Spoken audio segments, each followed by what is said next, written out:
Assalamualaikum, salam sejahtera. Apa hal korang? Selamat kembali ke dalam channel YouTube Rais Hamid Aris TV. Masih lagi bersama dengan YouTuber kegemaran rakyat Malaysia, Indonesia, Brunei, Singapura, Patani dan juga Filipina, Rais Hamid. Apa hal korang? Check it out now. Ya, bedu, let's go. Come on, yo. Bismillahirrahmanirrahim. Allahumma salli ala Muhammad wa ala ali Muhammad. Allahu Akbar. Tekan butang subscribe. Dah lama rasanya aku tak buat review jujur untuk kasut running. Tibalah masa dia untuk aku buat review satu kasut daripada brand running yang sangat-sangat popular, dan dorang baru keluarkan dua model kasut baru, tapi aku baru dapat satu. InsyaAllah akan dapat satu lagi nanti. Inilah dia Asics Mega Blast. Kita cerita sikit pasal spek. Berat 230 gram, dia punya stack height 46mm dan heel drop 8mm. Dan ini aku nak kategorikan sebagai daily trainer, tapi ada je orang anggap dia sebagai super trainer. Kita ceritalah benda yang paling obvious yang dinanti-nantikan. Dia punya midsole. So dekat sini dia pakai FF Turbo Kuasa 2 ataupun FF Turbo Squad, yang mana ia adalah material foam midsole yang paling latest, yang setakat ni hanya dua kasut saja yang pakai, iaitu Mega Blast dan juga Sonic Blast. Antara kelebihan dia lagi bouncy, lagi responsif daripada FF Blast Plus, daripada FF Blast Plus Eco, daripada FF Blast Turbo yang dipakai untuk racing shoes daripada Asics sebelum ni. Dan yang menarik juga, yang mana improve daripada kebanyakan kasut sekarang yang pakai foam yang jenis bouncy, tapi bounce dia tu cepat habis, cepat haus. Dia tak lagi rasa dia punya feeling bouncy tu kan. So FF Turbo Squad ni dia menjanjikan durability bounce yang lagi lama. Untuk bahagian apa, dia pakai engineered woven mesh, yang mana bila korang pegang sendiri, aku rasa korang dah ramai dah pergi dekat Asics punya butik, dah rasa sendiri memang feeling ala-ala racing shoes.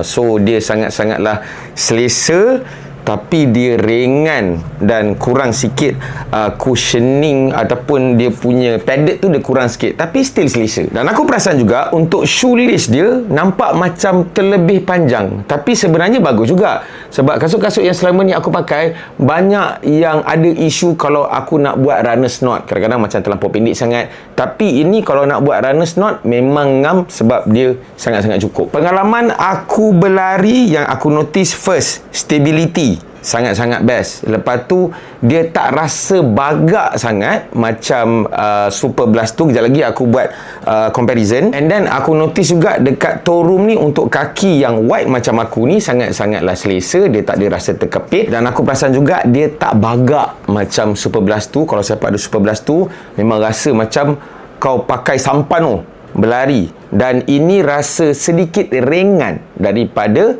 Super Blast 2 juga. Walaupun kau tengok dekat sini stack dia sangat-sangatlah tinggi, 46, nak masuk World Marathon memang kau tak lepas. Dan aku nampak kasut ni dia versatile. Kau boleh guna untuk speed work pun boleh, sebab bounce dia sangat-sangat best, energy return dia sangat bagus.